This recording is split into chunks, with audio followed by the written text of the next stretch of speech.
So, good afternoon, everyone, and welcome to today's webinar. This is the first in our series on the future of online participation in smart cities. My name is Fernanda Campagnucci, and I'll be your host for today's session. We are excited to have you here for this important discussion organized by the Brazil Chair in the Brazil Center at the University of Münster in Germany. This series brings together thought leaders from academia, civil society, and government to explore key issues shaping the future of online participation, particularly in this context of smart cities. Today's webinar focuses on artificial intelligence and online participation. This is a topic that is becoming increasingly important as we look at how digital tools can foster better engagement between governments and citizens, and also all the risks and challenges the deployment of such technologies entails.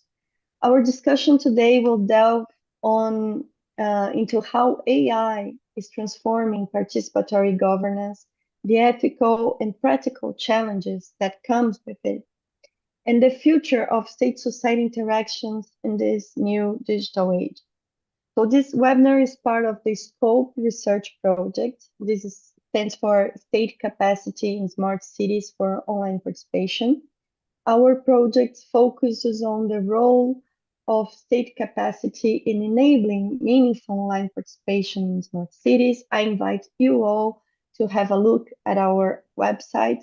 And we are also proud to be supported by CAPES and our institutional partners, including the International Digital Dialogues of the German Federal Ministry for Digital and Transport and the Goethe Institute in São Paulo. Additionally, the first two webinars in the series are part of the GIZ program for Urban October 2024. This is an initiative by the United Nations Habitat that aims to promote more sustainable, inclusive, and just cities. So before we move on into our panel discussion, I'd like to invite the representatives from the organizations behind the initiative to share a few words and offer their opening remarks. First, we are pleased to welcome Ernesto Lemke. He is technical advisor from the International Digital Dialogues at GIZ. Ernesto, it's a pleasure to have you with us in this afternoon. Thank you very much, Fernanda, and good afternoon and a welcome to everyone joining us for today's webinars, Artificial Intelligence and Online Participation. I'm honored to open this event, which promises to be an insightful discussion on the intersection of AI and online civic engagement, especially nowadays that we encounter several difficulties in our democracies with upcoming elections and disinformation. For those unfamiliar with the project that I'm part of, the Digital Dialogue project, this project is funded by the Ministry of Digital and Transport of the federal German government, and it does not only take place in Brazil, but also in Mexico, Indonesia, India, Kenya, and other countries that are still in the pipeline. But the project fosters collaboration and knowledge exchange between Germany and like-minded countries, and also here where I'm taking part, the German-Brazilian Digital Dialogue, that we had our annual meeting last week. And we discussed, during our project year, we discussed digital transformation topics from data governance to AI applications. And through initiatives like this one, we aim to strengthen the dialogue between nations and promote inclusive and innovative digital solutions. So I'm very happy to open up this webinar and also following up on the research project that Fernanda and Professor Vaz is also taking part of, and also the University of Münster with the Brazilian Center. And as Fernanda pointed out, this webinar series is also featured in the GIZ program for Urban October 2024, which is also supporting the UN Habitat's mission to advance sustainable and inclusive cities. So thank you for joining us today, and I encourage you to participate actively. And now I'm pleased to hand over again to Fernanda. Thank you very much. Thank you so much, Ernesto. And now I'd like to introduce Professor Bernd Hellingraf. He is the scientific head of the Brazil Center at the University of Münster. And his leadership has been instrumental in fostering this collaboration. Professor, you have the floor. Thank you very much. Hello, everybody. I'm really honored that I can say some words at the beginning of this webinar and the whole series from the point of view from Münster and the Brazil Center. I think the importance of this topic has already been stressed by the speakers before, especially in the light coming up with the different elections we have around the world and very soon in the United States. So I think it's really an important topic to be considered and to be discussed about. Furthermore, and I think this is also something where I assume Norbert Kersting will focus upon a little bit, is within the University of Münster, we have a certain focus on the topic of smart cities, and they are not on the large one, but on the mid-sized one. And of course, there are a number of aspects to be considered in that regard, which stem from the technical side, sociological side, political side, which have to be investigated there. I think this topic we discussed today, or you discussed today, has also to be seen in this regard, in this relation. For those of you who don't know the Brazil Center in Münster, which I'm heading as a scientific director, and Anja, who's also silently listening as executive director, we don't do research about Brazil, but our task is to bring the two countries together in research topics, but also in topics like these, which are of a broad interest than just only to researchers. We are also very happy that CAPES, the funding organization within Brazil, is supporting us in this regard. So we have something which is called the CAPES Chair or Brazil Chair, meaning that CAPES is funding a professor together with a postdoc and a doctoral student to come over to Münster for 1.5 years in a certain topic. And actually, Jose Vaz is one of those honored persons to be one of the holders of this chair. And this is a topic where we also look around in different areas. So it doesn't mean it has to be in sociology, politology. So we had it in different areas, be it in geosciences, be it in mathematics, be it in law sciences. So we're trying to cover a broad range. But what is also engraved in this task such a professor has to do is not only to do joint research. Of course, this is one important thing, to do education, but also to make some outreach. And I also would see this activity which we have here today and which is following up, something regarding an outreach.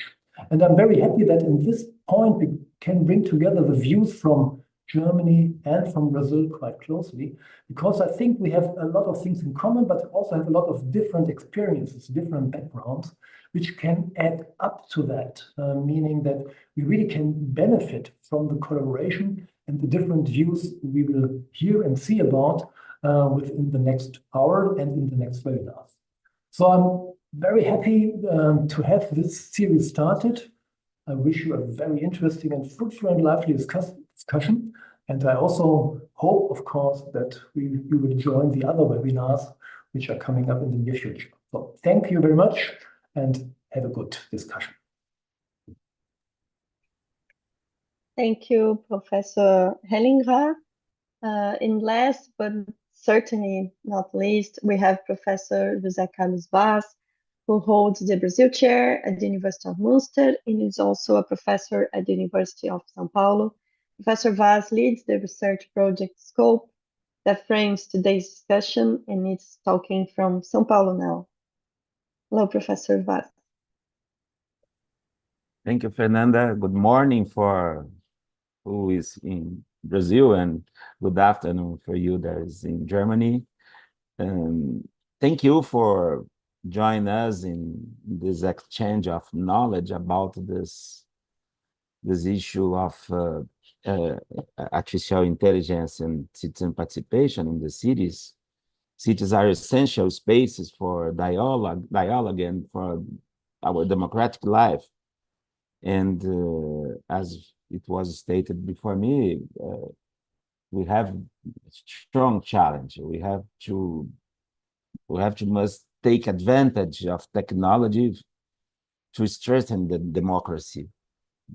And if we are not aware about this, our actions and our inactions, whatever, could lead us to weakening democracy. And this is a very dangerous movement in our world nowadays around this. In this context of a profound challenge to democracy posed by this ongoing technological change, we believe that this series of webinars can help us to reflect on the path we are taking, and the possibilities we can explore. This is the main idea of this research and of this seminar.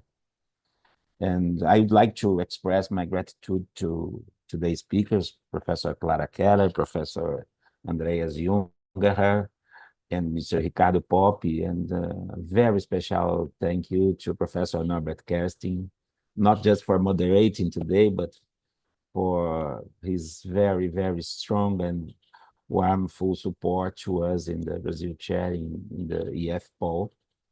Thank you very much. And I'm also grateful to the team directly involved in this.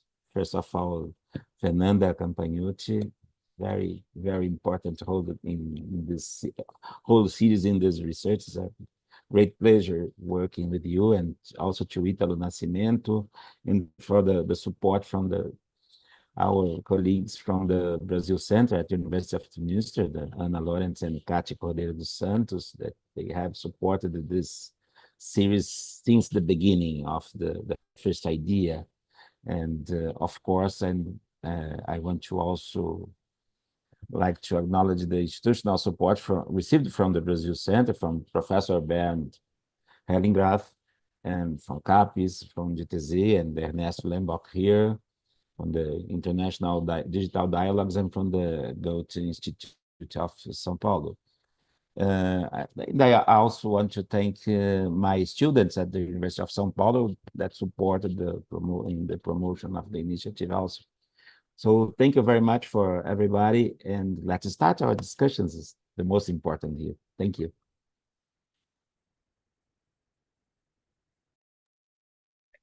Thank you very much, Jose. And as he mentioned, we are very privileged and grateful for having Professor Norbert Kersting as our host. He is the chair of Comparative Political Science at the University of Münster. In 2007, he founded and chaired the International Political Science Association, IPSA, Research Committee 10 on Electronic Democracy, and he chaired until 2022 the Research Committee 5 on comparative studies on local government and politics, and also the German Political Science Association in the group on digitalization and politics. So he is our moderator today. Professor Kersting is also our host, as I mentioned, of the Brazilian chair at the Institute for Political Science, and his work on democracy and digitalization makes him the perfect guide for this conversation. So I'll welcome Professor Norbert. Before passing the floor, just would like to encourage all those who are following this live stream to submit your questions in the chat throughout the session, and we'll try to get them as many as possible. We already have some people introducing themselves, and you are also welcome to the discussion in the chat. So without further ado, I'd like to hand over to our moderator, Professor Kersting. Professor Kersting, over to you. Yeah, thank you very much. I must before also say a word of thank you to CAPES and also to the Brazilian Center that they facilitated this process. I'm very happy that we have the Brazilian chair here at our department with the Professor Vaz, with postdoctoral Fernanda Campagnucci, and also with Italo as a doctoral student.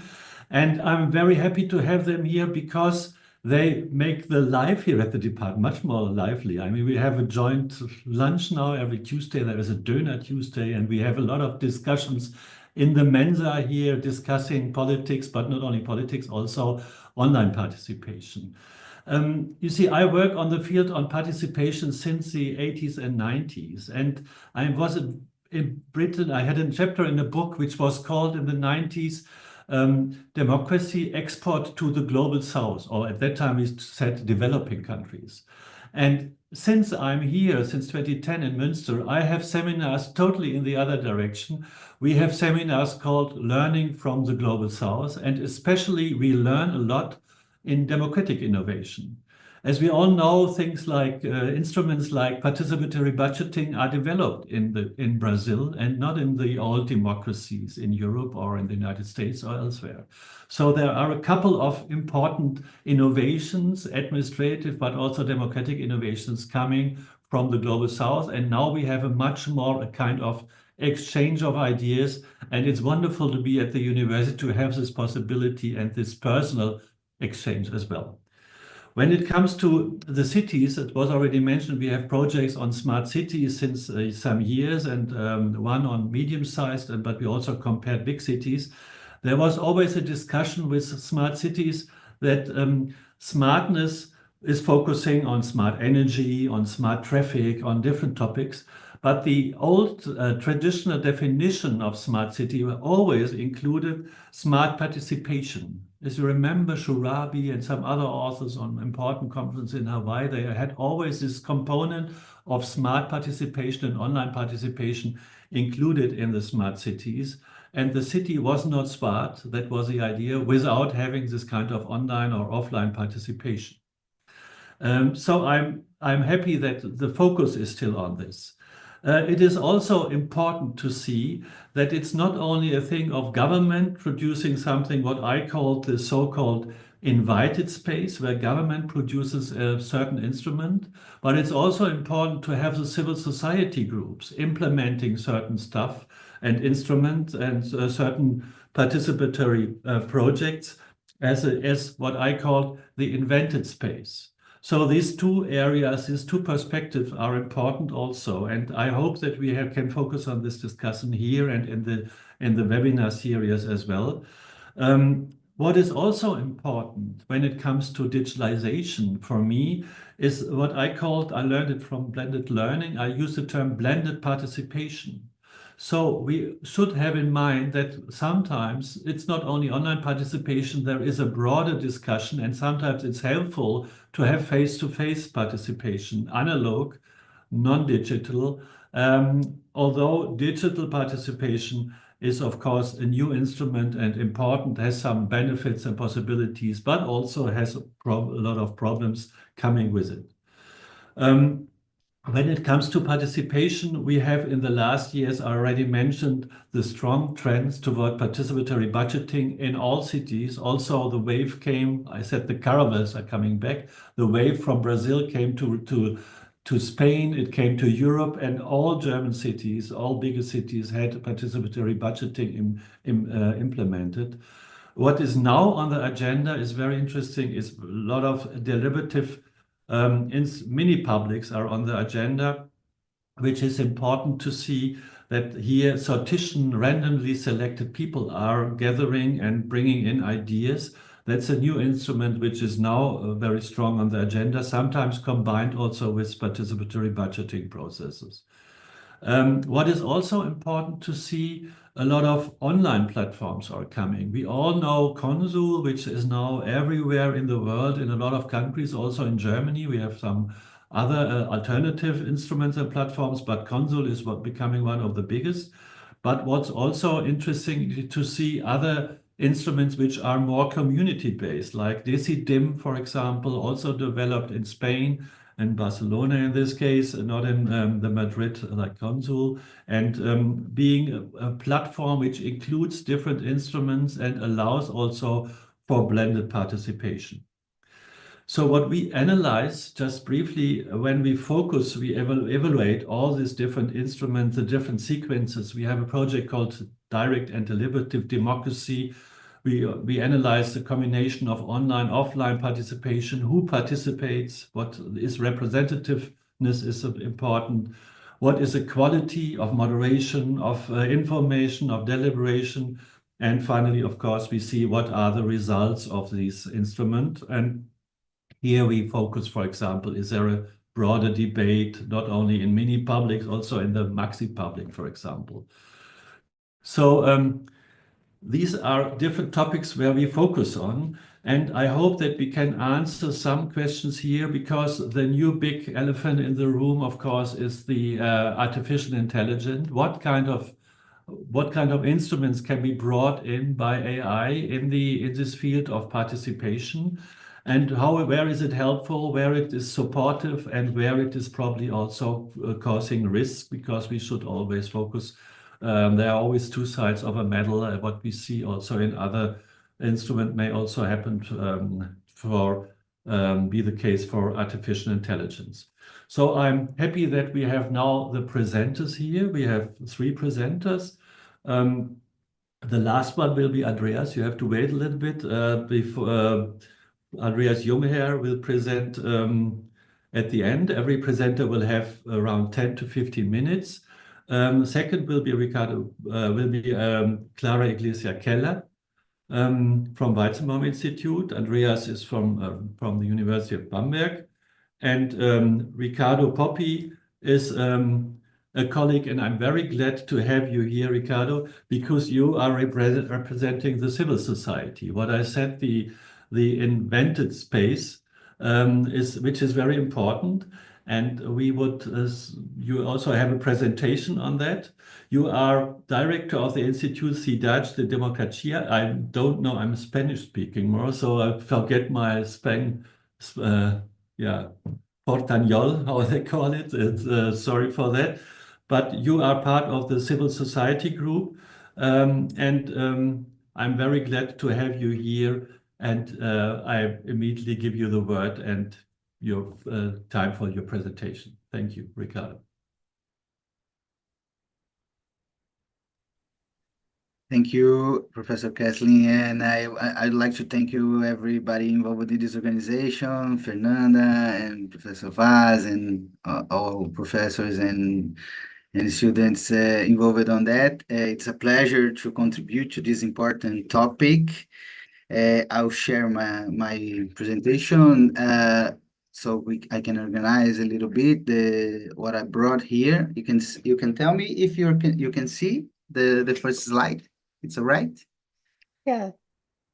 And I suppose you can hear me well, right? The sound is okay? Nice. Perfect. Well, I'm from, as Professor Kessling advanced, I'm from civil society organization, Instituto Cidade Democrática from Brazil. We have more than 15 years working with social participation, online participation in Brazil. And we work a lot with governments on helping to design methodologies, but we have some experiences on process on civil society as well. And we develop technologies for online participation, free software technologies. So that's from where I speak about this topic. What I prepared to bring to this discussion is I will start with some contextualization of e-participation very quickly and online participation. Then we're going to jump in on opportunities that the AI bring on digital online participation. And then we were going to talk a bit about AI and political radicalization, how we can deal with that with 2 case studies I brought to show you. Then we're going to end with risks and controls. That is very important from society perspective. How we're going to use that, how we're going to control the use of that, and then conclude my speech. So let's begin. About e-participation, online participation, I like to show this graph. This is from Ondesa, a government survey. Where it's from countries, but I think it's very related to the reality in cities as well. Shows how the improvement of digitalization of the services comes together with the adoption of e-participation and online participation platform. We know that, everybody know that the digital services are being a huge trend in governments. Everybody's digitalizing services, and e-participation is somehow following this path. So it's a scenario where this adoption is, we can say, inevitable. It's a fact. And this, if you talk about not just online participation, but open participation process, when the public policies are made away from the cabinets, away from the out of the public institutions with people, we can say that there is lots of benefits for residents, and some research has shown that we have, like, for participants, the gaining of civic skills, trust and satisfaction. It increases. It can lead to higher public infrastructure and stronger connections with the communities by the act of participating. And for governments and institutions that adopt those practices, we have, like, opportunity to address the needs of underserved and hard to reach communities. When you open the process, we can include more opinions in problem solving, especially in complex problems. Governments can deliver more effective public services with efficient use of resources and foster better dialogue between participants and government leaders. That's something that open participation can bring. And if you talk about specifically about online participation, we can talk about some benefits like reaching more people because of the easy access with lower costs, the possibility of integrate with other process of public policies. We can talk about automating analysis of large amount of citizen feedback. We can talk about easier follow-up communication with citizens, and more open and transparent decision-making when it's done right, with everything open. The process can be tracked more easily, and the possibility of using innovative methodologies as well. Talking about online participation specifically. Okay, so with the context set, we can talk in more detail way how AI can contribute on online digital participation, what opportunities will bring. We're going to talk about the risks after that, but let's start with the opportunities. And a typical online digital participation process of course, it's a simplification, but a typical process has at least those 4 stages, okay? And we are going to talk about how AI can contribute on each of those stages. The first stage is the initial one, plan. You have to plan the process, choose the methodology, and then you go to implementing what you planned, implementing if you have a platform, you need to implement the process on the platform. If you don't have a platform, you need to implement a platform, and so on. Then you run the process, is when the participation really happens. And then you have the wrap up of the process with the feedback to citizens, with the improvement of public policies, and the challenge of keeping people continuously engaged on that. So we're going to talk about each one of those 4 steps, about the opportunities AI can bring on that. Starting with planning and methodology, one opportunity AI can bring is about the demographic segmentation through public data, because we know that it's not enough to just open a digital online participation process. People won't come naturally. And worse than that, people that has more ability to come are those that are typically more already included. So you need to have active strategies to engage and include who is underrepresented. And for small cities and small organizations, this is a very cost intensity process. And AI can help on reduce those costs, on making those analyses and bringing and processing large amount of data, bringing information about who is not participation, who you need to engage, and another thing is to identify who is has more will to participate, so you can engage more people as well. And this is something interesting about this kind of use. The other is about natural language processing for inclusive language. We know that governments typically don't know how to speak to citizens in a simple way. It's a very challenge issue, and if you can train some models to create content based on the nowadays use of language for specific groups and citizens as a whole, it's a great value that AI can bring, because especially on small governments, is not a very great teams to do that. So you can benefit from that.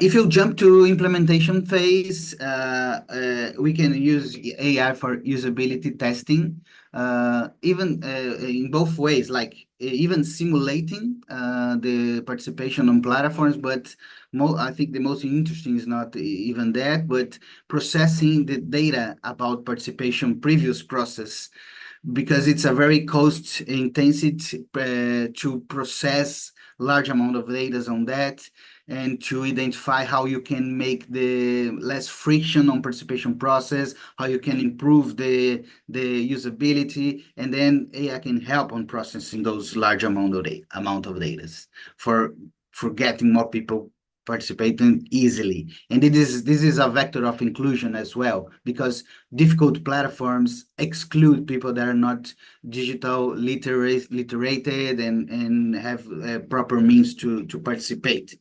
The other topic is about training staff and support. We know about the difficulties that public officials have, and all kind of organizations, to have people with capacity to moderate participation process. And if AI can help using chatbots and all other tools to interact with those people on making information easily available when they have doubts about. So it lower the cost of training and staffs on conducting participation process. The other stage is the running the process. So we can use in AI on balancing participation levels on real time. If you can interpret participation data real time, you can act when it's still worth doing something that's during the process. So if you can have more speed on that, you can see if there is people that are not participating that should be, and do something while the process is running. You can use for assisted moderation.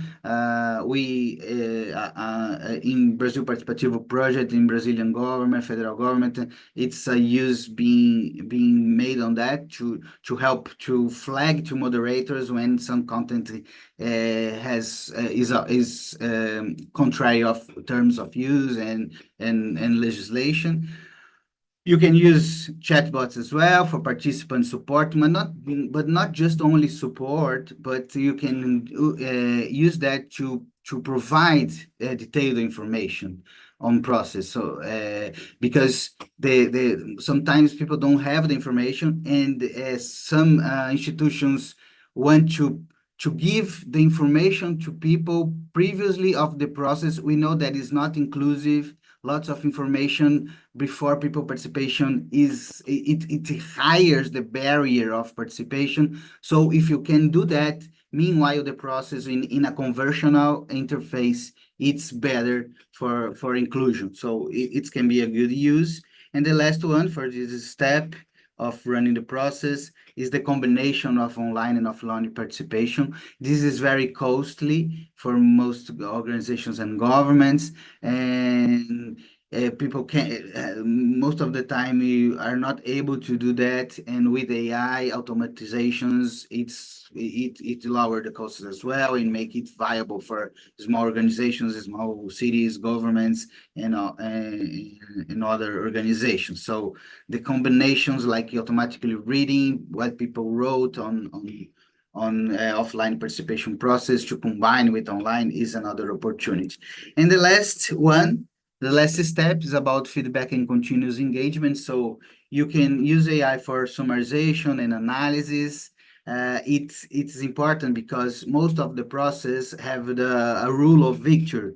It's like we are going to answer just the 5 most voted, or we are going to answer some proposals from some neighbors.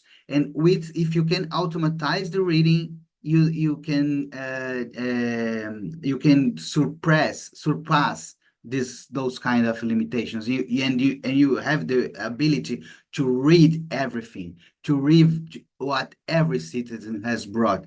So it's something that is being experimented on New York Civic Engagement Commission. They adopted decision for participatory budgeting process there. They are experimenting that. If you want to go further, that's the way to look. Another one is tailored feedback to participants, because there is a diagnostic that people don't come back to digital participation process if they don't know how their participation impacted the process. And it's very difficult for organizations to talk individually to each person how his participation, her participation, their participations impacted the process. AI can help on identifying that and tailoring some communications specifically to citizens, and can recommend as well engagement opportunities for the next steps, next process of participation to keep people engaged. So the recommendation based on the AI that reads the way people participate, preference, and so on, can help people keep engaged on processes. So this is more specific about all the stages and lots of opportunities that AI can bring. And there is another topic that is very important, is about how AI can help on political radicalization, because we have a scenario where most of the social media algorithms that are tailored to make engagement based on emotion are contributing somehow on political polarization. And we believe from our perspective that AI can help to counteract that as well. And there is ways of using AI to isolate extremist opinions, highlights consensus points, focus on help people focus on shared priorities, to offer more neutral dialogue spaces and promote constructive discussions on social participation process. For that, we have two cases to bring to the table. One was, it's a quite old one. It was happened in 2015 in Taiwan, about the Uber regulation. They used Polis tool to identify public feedback, to analyze public feedback, identifying areas where diverse groups could agree about this topic of Uber regulation and that time. So the process resulted in more balanced and wide accepted recommendations that were integrated into legislation. And it somehow highlights how AI can help governments navigate complex regulatory debates by revealing areas of consensus and minimizing polarizing rhetoric. This is an example. The other example was last year.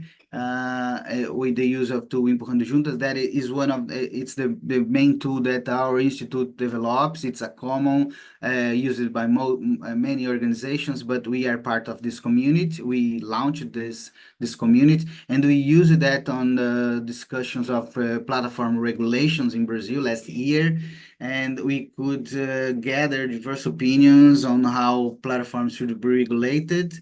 And we could gather those opinions by many means like email, Telegram, and web.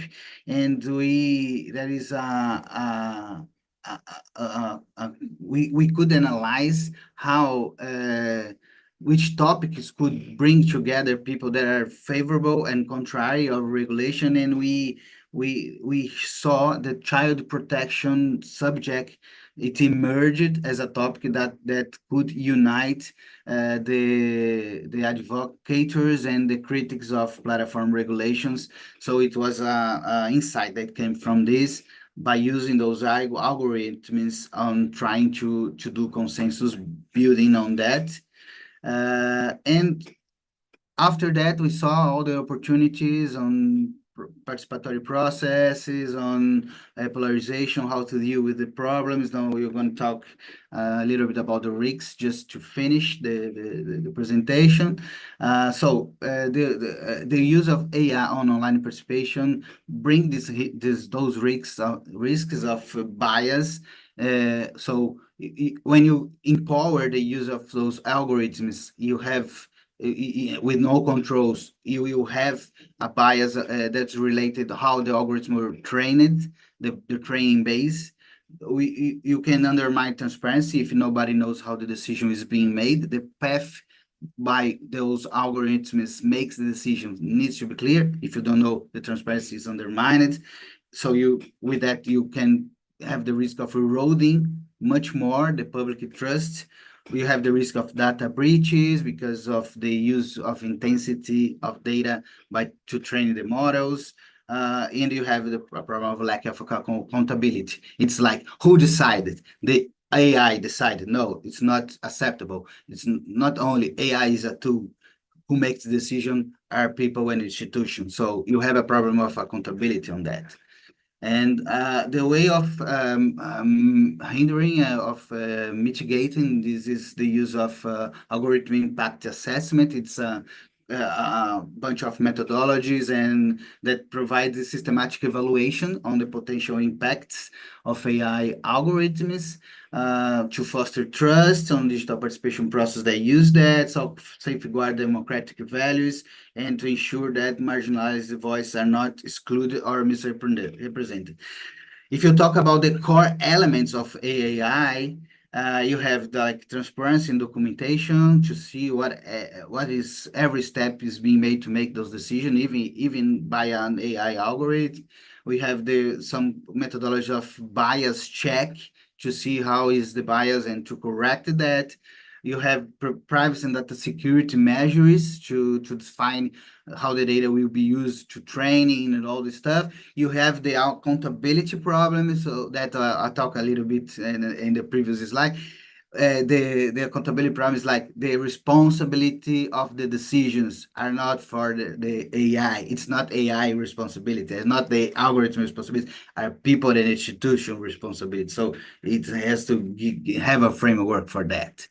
And that's it. I think we can conclude that the use of AI for online participation, of course, offers a range of opportunities. We saw a bunch of that, but it can, of course, improve quality and inclusiveness of the process, can reduce costs, can make that more organizations will be able to conduct high quality online participation process.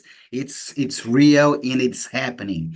But on the other hand, it requires strong governments to avoid deepening exclusion.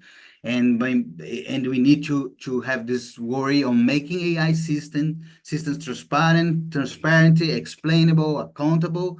And these controls are important not only to protect the participatory process itself, but to create a foundation for a long-term equitable engagement between government and citizens. That's how we see. This presentation is open access. You can have the access to this full content and the presenter notes as well. And will and act to contribute to this from Instituto de Cidade Democrática to contribute with this discussion, and that's why we are putting everything open to the audience and to the researchers involved. Thank you very much. Yeah, thank you very much, Ricardo, for this wonderful start and introduction. You already presented a lot of topics which we probably may have to discuss after the other presentation, and of course a lot of important aspects such as transparency, algorithmocracy, and who's deciding and trust. We will later on come to these topics.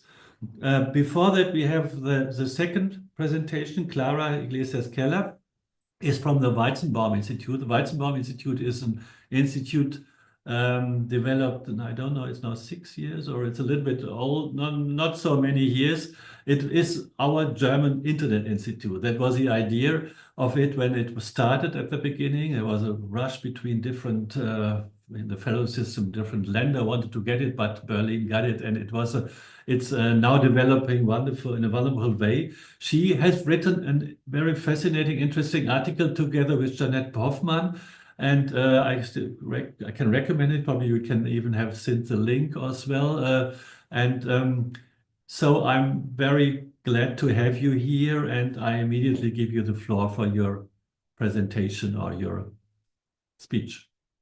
Thank you so much, Professor Kersting, for the very gentle introduction, and also many thanks to the organization, Dr. Campanucci, Professor Weiss, for inviting me to join this conversation today. I'm very happy to get to know all of you and talk about these super important topics.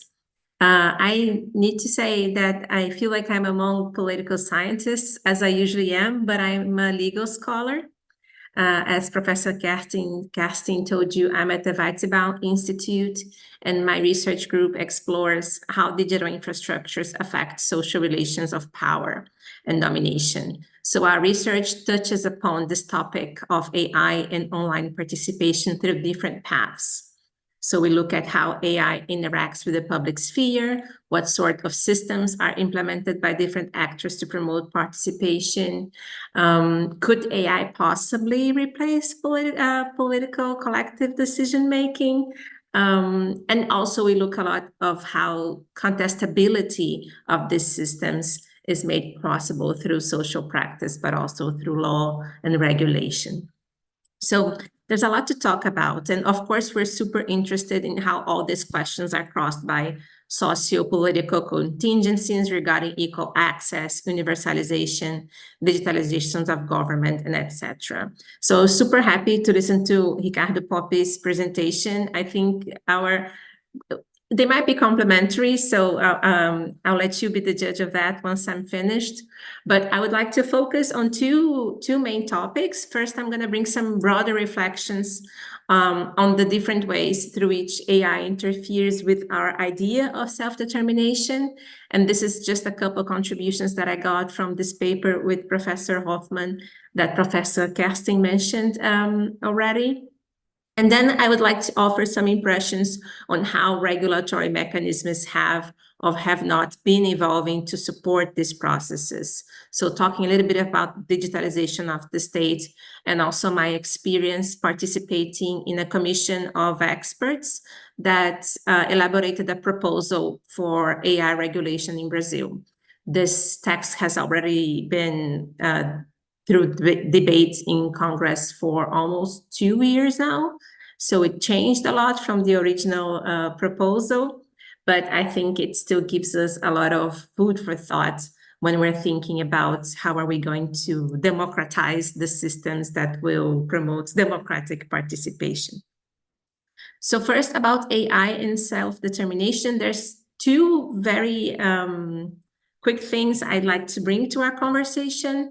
One is emphasizing the importance of looking at the realization of self-determination, not only as engagement in channels and processes of collective will formation, but also as the result of conditions to access these channels that operate at an individual level as well. So what I'm trying to say is that AI will potentially shape self-determination in different degrees.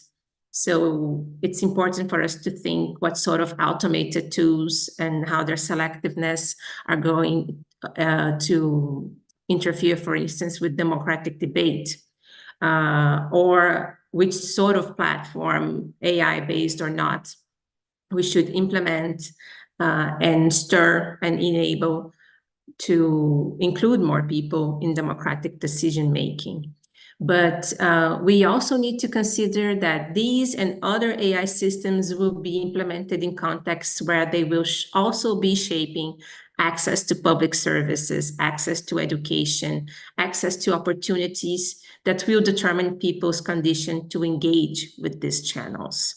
So in this piece with Professor Hoffman, we borrowed from Habermas' theory of legitimization of the rule of law, which I will not nearly get into in my very brief speech.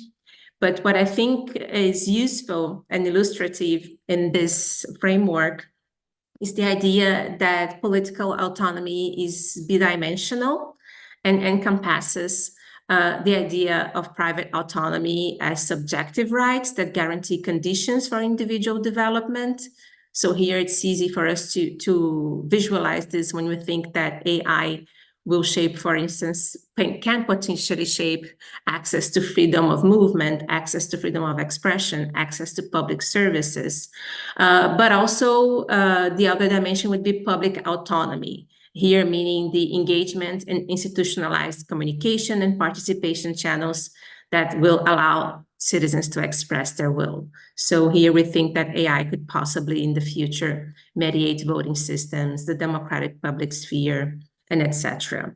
Of course, Habermas' theories is way more than that, and he will draw a series of implications. He'll talk about how co-originary these dimensions are, in the sense that these rights can only be achieved and preserved through institutions of collective participation. But without the same right, people will not be able to engage in these institutions. I think this also is helpful to give a bigger picture of the degrees through which AI will possibly interfere with how we make decisions as a collective. But especially when we're talking about contexts that are severely marked by inequality, it is particularly important to keep in mind that people will not be able to engage in online participation if they don't have their basic rights reassured, right?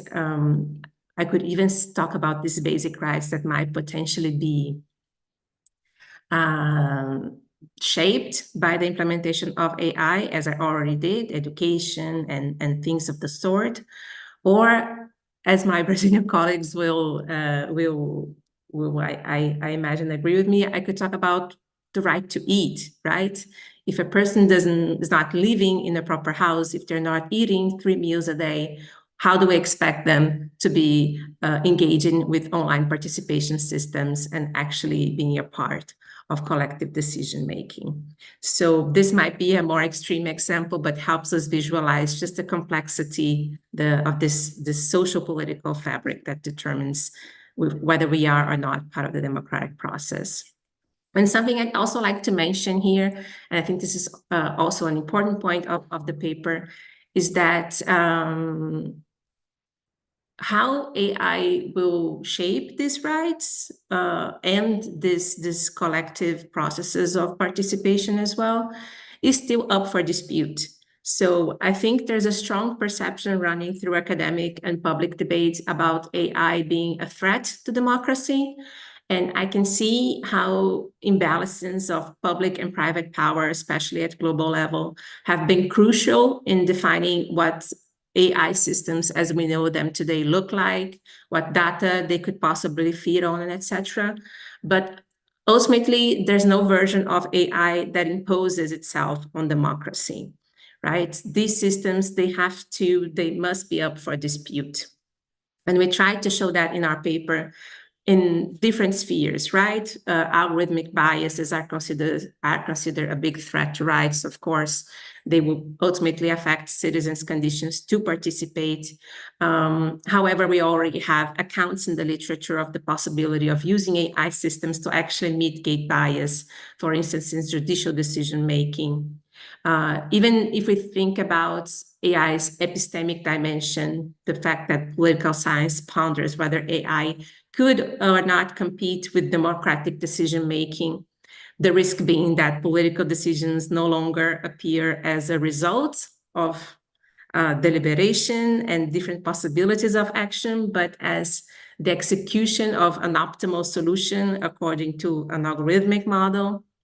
So there's this vivid discussion, but there's also the possibility that algorithmic systems will be seen as cooperation partners, right? That can actually expand political discourse instead of restricting it.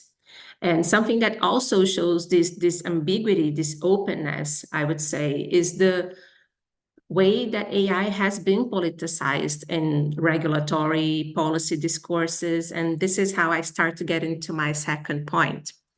I think we have reason to believe that especially civil society has been playing a meaningful role in scrutinizing these systems and even stirring innovation, as Ricardo Poppe's presentation just showed us as well.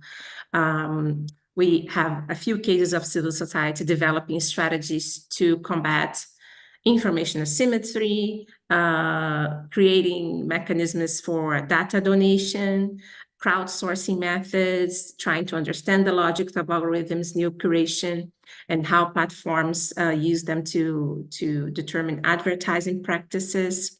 So what I mean is that the systems, they are for sure subject to power imbalances, but they are still open for dispute, which I know sounds like a way too optimistic take, especially considering that now I want to add a few reflections on how normative frameworks, as we know them, can potentially favor this dispute, how they promote mechanisms to contest these systems. And in this matter particularly, I personally have a frustration with the regulatory debate on AI, much because risk regulation, the idea that we should not regulate what the systems will look like, but rather possible risks that they impose, seems to be a standard, right? Or at least the first point to start a debate on what to do with regulatory frameworks. There's a lot of good reasons to base ourselves in risk regulation to regulate AI, right? It allows you to still enable innovation by saying that heavy governance and regulatory burdens will only be applied to systems that impose greater risks to the collective. We can also say that risks, measuring risks will allow us to even forbid the most higher risks and still leave the market open for smaller and not so critical systems to still be implemented and created. But at the same time, this hits me a lot as an approach that sees AI as merely a product and lacks a bit of social technical awareness, right? This idea that the systems will infiltrate our societies and integrate and shape and be shaped by them at the same time. In this sense, the regulatory proposal in Brazil still has, it used to have a stronger, but still has a set of rights that should be preserved, that should be promoted, and that can be used by any person who is affected by an AI system. So not only necessarily a user, but any person that is affected by an AI system, whether they know it or not, would be entitled to certain rights. that promote contestation. So a right to explainability, a right to contest the systems. It used to be a wider set of rights. They are still there, even though a bit dehydrated in relation to the first proposal. I'm sorry about this noise. It's ambulances in Berlin. But I see rights as an important mechanism to allow for the dispute of the systems, right? Because rights are in constant interpretation.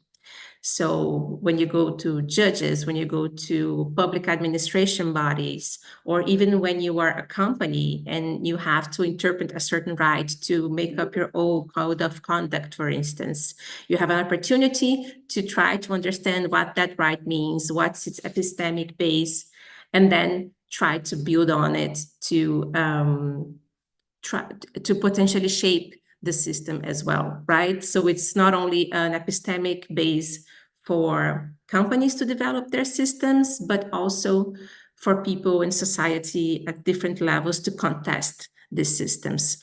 Of course, here, all sorts of questions regarding access, equal access, and etc. will also apply. And my last point, also about regulation, is that well, I do feel like we should be making more efforts in trying to understand what rights we need to contest AI systems. And I also think that in terms of data governance, our normative frameworks, arguably the theoretical ones as well, but especially the regulatory ones, are far from sufficient to address the complexity of the implementation of these systems, which I think becomes very clear with Ricardo's timeline, right? When he describes what each phase of online political participation means. The mechanisms we have for data governance, for data protection in and outside of the public sector, I feel they still fall short of many of the phases that are implied in implementing AI systems for democratic participation. So for instance, there are two things that come to my mind. We have done a study about the implementation of COVID apps during the pandemic, and we realized, for instance, that procurement processes are nowhere near the effectiveness of this data framework, of this data protection, this data governance frameworks. And they are essential, right? Because it's the phase where you design these systems. You tell them what you tell whoever is going to build them what they should do or what they should not do. And yet they are not encompassed, right, by data protection regulations in place, because there's still a very organizational take to it, as in there is this one company who will take care of this data and etc. But data governance is not seen as this broader, more open process that involves more people and phases. And my last point is that they also fall short of giving enough nuance to the amount of private participation that goes into building these systems. And what does it mean to have so much private participation when you're talking about a tool that is supposed to promote inclusion, right? So many systems are bought straight out of a shelf from a private actor. Some private actors are hired to design, but sometimes also implement and enforce them. And I don't feel yet like we have enough mechanisms to keep these players accountable in these very different roles that they might be playing when designing and providing for AI systems that can potentially intervene with democratic decision-making. So these are my first thoughts for this discussion, and I would love to hear from all of you and take it further. Thank you so much. Yeah, thank you very much, Clara, for this wonderful perspective now from the legal perspective as well, and having this broad range from coming from socioeconomic rights, important for the inclusion, up to the data regulations and other regulations on AI. We later on, I hope we have the time to get into some more details, especially when it comes for the regulations. But now I immediately would like to give the word to Andreas. I still have to introduce you. Andreas is, last time I Thank you. He won the best paper award in the APSA, American Political Science Association. I remember that was some 6-7 years ago, and he won it in the group of digitalization from the APSA. So he's a well-known scholar. He published a lot on digitalization. At that time, he was still at University of Konstanz. Now he's in Bamberg, and I think I immediately give you the word because I don't want to talk too much, and we have only 10 to 15 minutes. Yeah, thank you so much for the kind introduction, and of course, thank you for the invitation, and also for the invitation to think about a topic that I'm coming rather new to, namely the topic of smart cities. So I tried to translate some of the elements of what I've been working on the use of AI or the role of AI in democracy and the public arena. To the topic of smart cities. So I would be very interested to hear how that translation worked from your side, since I guess the experience in the virtual room regarding smart cities is much higher than my own. If we're thinking about artificial intelligence and the role of artificial intelligence, or the promise of artificial intelligence in a new arena, I think it's always good to start with thinking about the preconditions for artificial intelligence to work.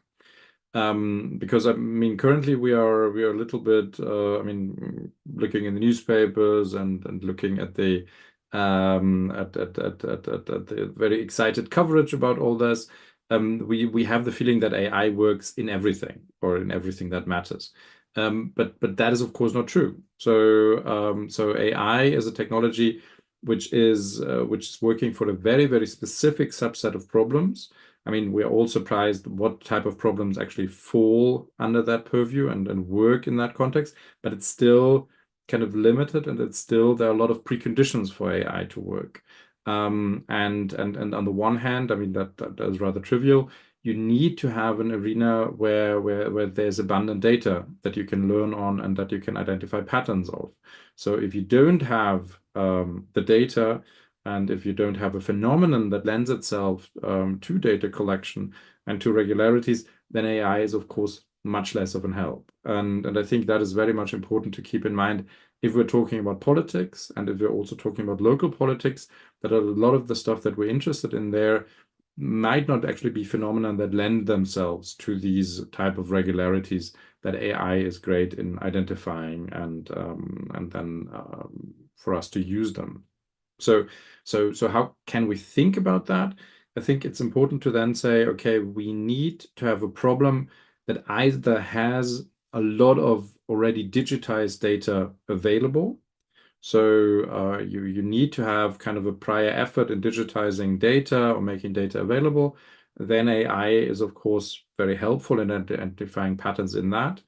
And also, alternatively, you need to have a problem that lends itself to digitization. So if there hasn't been already a kind of an effort in collecting the data, you could then of course say, okay, we now know it's possible to collect data on the topic, but maybe there wasn't a commercial reason to do so, or there wasn't a public reason to do so, so nobody did, but we can do that. So an example for that could be, for example, traffic flows or so. So there might not be already data available on a granular level on how traffic flows, but you, of course, then as a city could then say, okay, I want to spend the resources to collect that information and then learn about these patterns and how to adapt on that. So I would argue the problem needs to be of a shape where either the data is already available, or the data can be made available and can be collected either through sensors or through dedicated services. And then that, of course, then limits the use of AI already considerably. I think another element that is important to keep in mind, especially for cities, to make AI work, or to incorporate AI into smart cities, is the question: do I have a service provider? I mean, do I have a partner that has already kind of developed solutions for this that we can then implement? And one reason, for example, that is currently discussed why we didn't see such a let's say AI-driven election than some of us expected in the US is that simply the data vendors and the software vendors weren't quick enough to develop solutions for the campaigns. So there was interest there, but there were simply not enough services or kind of tested services available for the campaigns to actually use AI in a useful way. So that already then sees, okay, there is the need for a partner who has implemented some of these solutions already. And I think that is especially if we're talking in the smart city context, also with municipalities that are probably not awash in money and where the resource where resource scarcity is an issue. Then of course you're helped with that you have the service provider that is there. But then again, there's a follow-up to that then also means there needs to be kind of a commercially viable option there. So it must make sense for a service provider to actually get into the business of providing these solutions. And I mean, that is something that we, again, looking at campaign research. If you're looking in the US, you have many digital vendors that are out there that are helping parties in creating walk lists or that create donation solutions and so. But we don't have that in other countries to the same degree, simply because politics is not as much of a business there that data vendors could then develop that then say, okay, we have a specialized solution that we have for this type of actor that we can provide here. So I would say that is also a challenge regarding smart cities. Are there actually partners there that either kind of state funded or kind of privately funded that are available in supporting and providing us with these solutions?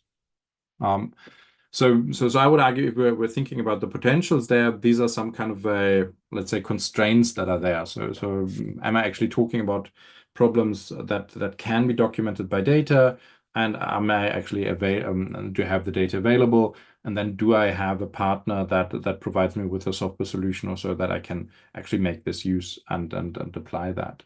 That of course then also means there's this is kind of an ecosystem problem. So it's not only about the city or the municipality that is deciding to be using AI. It's also about the question, okay, how do I as a state or a society, how do I encourage the building of an ecosystem of vendors and connected cities that are there interacting and creating these solutions. Now, kind of walking away a little bit from the constraints, I think it's also interesting to think about what type of problems now can be addressed. And I think some of the some of the cases have already been mentioned in the previous presentations. I think one of the biggest potentials there is, of course, for cities to make sense of information that is flowing about. So if you're thinking about we are now communicating in massively fragmented media environments. So for any political or state actor, it's not just enough to monitor one social media site or two or their own platform. There are many different sites where citizens are voicing opinions, grievances, and also maybe hopes. So that is something that needs to be managed. And of course, AI could be an interesting way if you have a kind of connective hub where you pull all these information streams about your city together. Then AI can help you in summarizing these concerns that are there, that are maybe mapping that to hotspots and potentially connected issues. So AI can help you make sense out of that distributed information environment and pull these strands together. What is also, I think, a possibility is basically the same logic. If you're thinking about deliberative portals, and so there has been always said, okay, there's a limit of what one person can read, especially in these larger digital publics. Then AI can also be used as a tool in there that is kind of summarizing information regarding the interests of that person or so. That might make more sense if you're thinking about kind of nationwide deliberative processes compared to a city, which are probably a little bit more limited. But that then is of course a potential use case there. Connected to that, I would also say there is that opportunity also to interact. So if you're thinking about chatbots, I mean they are also kind of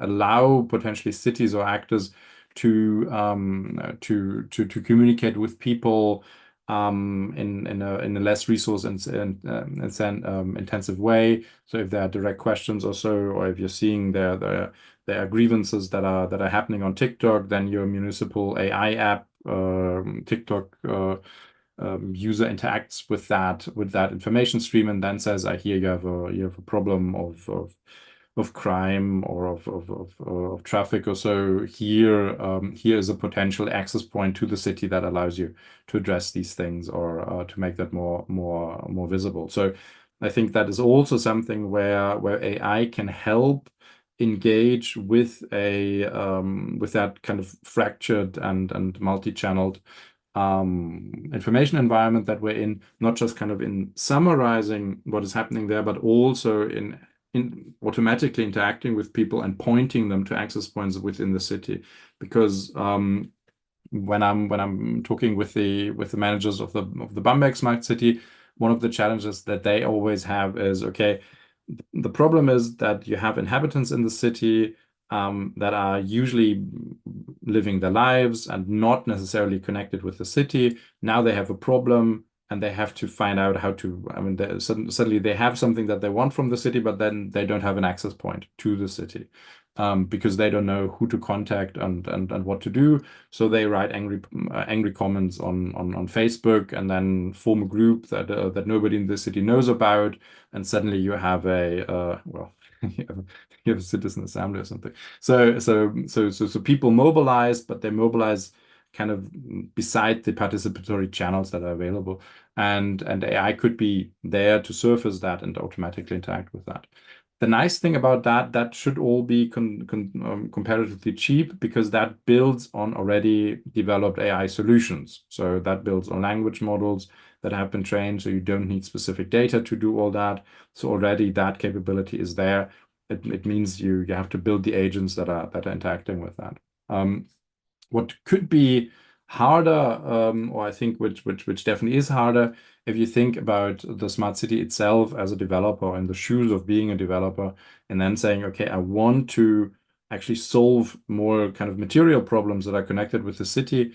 But now I have to figure out how to collect the data myself, how to prepare the data myself, and how to maybe train AI on this, or data generating through sensors. How do I collect all that data? How do I make sense of the data? And then how do I run, for example, experiments on that so that I see what type of intervention has what type of effect? I think that could also be powerful, but that of course is much more resource intensive and depends on much more kind of a research and development perspective that the city would probably have to internalize because there might not yet be a kind of commercial application for that. But that is then, of course, I think also an opportunity.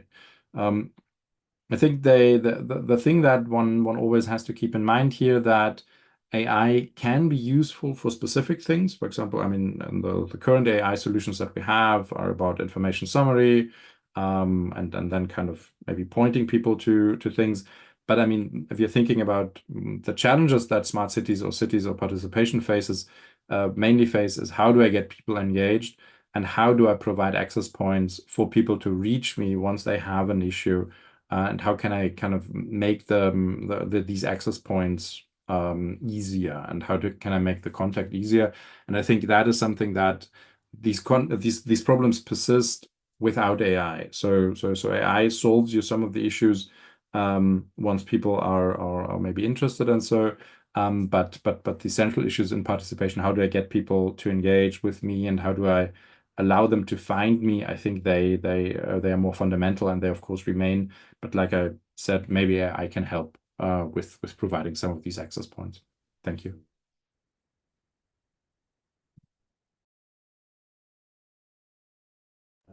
Yeah, thank you very much, Andreas, for your presentation. Now we have just 10 minutes actually for debate, but we have also time in the other webinars coming up in the next weeks and months. I would like to, because I said I mean 10 minutes is still good for discuss certain topics. What I like very much and what we could see is, I mean, we didn't discuss the broad idea of big data like social media in the cities, how this could be used. And we didn't talk so much about the sensors and other smart transport and other things where AI is used for the information of the citizen participating. The instrument, as I understood Ricardo more, was more as a kind of invited space where the city or somebody else has organized a participatory instrument. And here, of course, the question what Andreas mentioned is definitely on access points. How do we get people involved? And Ricardo also mentioned this idea. Yeah, if you have an instrument that doesn't help, you have to directly target the people and bring them to participate. And this brings us also back to Clara's question of what are the prerequisites for participation? This kind of socio-economic rights and other possibilities in the platform which motivate people to participate. I think this is one of the crucial and most fundamental things. If you have an instrument, just one participatory instrument, you may end up in a situation where nobody participates because they don't know it or the access is too high. So the question to all of you, just briefly in 1 minute, please, because we don't have so much time. What can you do? I mean, how can AI help exactly? Maybe Ricardo has even an example for this. How can it help to approach people directly and to make it easier for this kind of inclusion and inclusiveness? I would like to start with Ricardo. Would you like to start again? And then Clara, and then Andreas again. Okay. Thank you, Professor Kessling. Well, I think that maybe we should point out that some paths, I'm not talking about a full solution, but some paths that can be very, very virtuous is if you can use that to help people feel that they make a difference. Some researchers are saying that people don't feel like their voice has any difference on the way public policies are being produced. So it's some researchers call it rise of confidence on people don't trust institutions, and I think that could be a path if you can help people feeling like once I participated, I made a difference, and now I have better policies specifically because of that participation. I think that is a path that can create a virtual cycle and push from the vicious cycle we are facing today. I think this could be a path, of course, but there is a problem that is prior to that. I think Clara brought that very well. That is, how can you make people participate in the first place? It's a very, very important issue, and maybe one path for that. And just to finish, is how can you simplify a lot the way people participate? Because most of the process, we can say civil society and governmental process are still very complex. They still require lots of prerequisites of knowledge and will to engage to participate. So I think that a combination of that, of simplifying the point of entrance of the process and then helping people feel that once they could participate, they made a difference, and the process went different after that. I think that's a way to start of solving those issues. Thank you, Ricardo. Lara, 1 or 2 minutes. Sorry. Yes, thank you so much for the question. In 1 minute, I would say I put my faith more in institutional innovation than in AI itself, but also institutional innovation that allows us to include more groups, more actors in how AI systems are being not only designed, but implemented. I think literature has already advanced a lot, and even practice in terms of creating governance structures that bring most stakeholder participation to oversight systems, especially considering these systems keep changing and retrofitting. So the idea that they would need some sort of constant oversight and participation to them comes also already with institutional experiences to do that. We have that in terms of applications and etc., not only for AI systems, but other sorts of software that are managed and governed in collective manners. So I would put my eggs in this basket, maybe, rather than thinking of AI systems that can promote more inclusion, especially considering all these challenges that Ricardo and I were talking about. That would be my piece. Andreas? Yeah, I mean, I would basically say, as a political scientist, political participation is the exception and should be the exception in one's life. I would say normally people are doing other things than being politically. The more people engage politically, the worse the situation usually is. I mean, see the rising participation that we see in Eastern Germany at the moment. Not a sign of health, I would say. So I would say that what especially from a city perspective or municipality perspective, you need to make it easy for people once they have an issue to find you. Then to say, okay, something needs to be fixed. People are driving too fast through my street. The daycare facilities are too expensive, stuff like that. So when people then suddenly realize there is something where the municipality impacts my life and I want to change that, I want to have access there, then the city must make it easy for people to then find the city, and then also to then say, okay, we have these degrees of freedom to actually engage with that demand. And I think AI can help in that situation. If you think, for example, all that voice and all that critical voice that is put out into the online sphere. So if you're thinking about X, or if you're thinking about Facebook or TikTok or so, when people complain about their lives and their experiences, they often don't do that on the proprietary platform of the city, but they do that on the platforms they're already in. So if AI helps a city to kind of from a smart monitoring perspective, helps them to combine these challenges and then identify what type of voice is out there, and then maybe automatically engage people who are out there by pointing them to the access points within the city, I think there would be a lot of service already there, because you're then kind of building the bridge and you're building these access points also.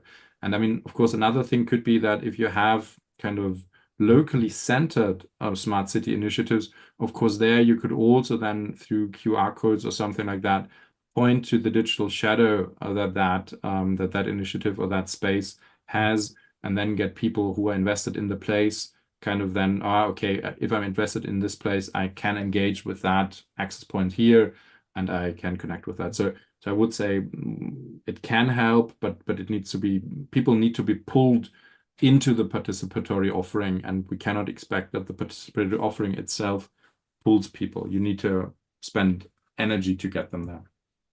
Yeah, thank you very much. We are here in the field of local government. Sometimes I say that all the solutions are even in the quarters, in the sub-local level, in the suburbs. So of course here there are more problems of what I call monitoring democracy. We have to find things where people are complaining, and we have to channel this and bring it in. But also there is a planning is also important. Otherwise, at the end, people are complaining that the buildings or whatever has been planned is not in the right way. What I found, I think, just to conclude, is, I mean, AI is good as there is an idea of AI assistant democracy. I mean, it is assisting democracy is not the final algorithmocracy. It is the one where we get ideas from, where we get good information without hate speech and without fake news, where we also get a higher quality of information. Definitely, the quality of deliberation online is sometimes not so good. So it probably has to be combined with offline participatory instruments at the local level in particular. And finally, when it comes to AI, it can very good translate things for the right target group. That was Ricardo mentioning. I mean, this translation for the proper groups, not only language, but also the slang of the different groups can be the right one. And also it can be well when it comes to the large language models. It is very good when it comes to conclusions and also for summarizing certain stuff. That is an instrument where Andrea said that could be also helpful when it comes to AI. So there are a lot of topics. The question is, what capabilities do we need for the state and also for the citizen at the end? And now I give the word back to Fernanda Campanucci, who is the main organizer, and also she can tell us about the next panels coming, focusing exactly on these topics. Thank you very much again for all the presentations. Thanks very much from Münster. Thanks a lot, Professor Kerstin. Thank you once again to all the panelists for these valuable insights. We'll definitely work on other ways to keep this conversation going and to spread this content, these ideas in other formats as an input to our research project as well. So please keep following the project. And before we wrap up, just a quick reminder that this was the first webinars of a series of 5 on the future of online participation in smart cities. We hope to see you all in the next event, which will take place in the 31st October, with a focus on digital public infrastructures for online participation. Of course, all these subjects interact with each other. There's lots of intersections. So this webinar will be available for replay on your YouTube channel. So feel free to share with your colleagues and networks. And I hope to see you all in the next webinars. We look forward to see you again. Have a great day. Have a great afternoon or night, depending on when are you going to see this video. And thank you again for all the panelists and the organization for this amazing session we just had. So see you.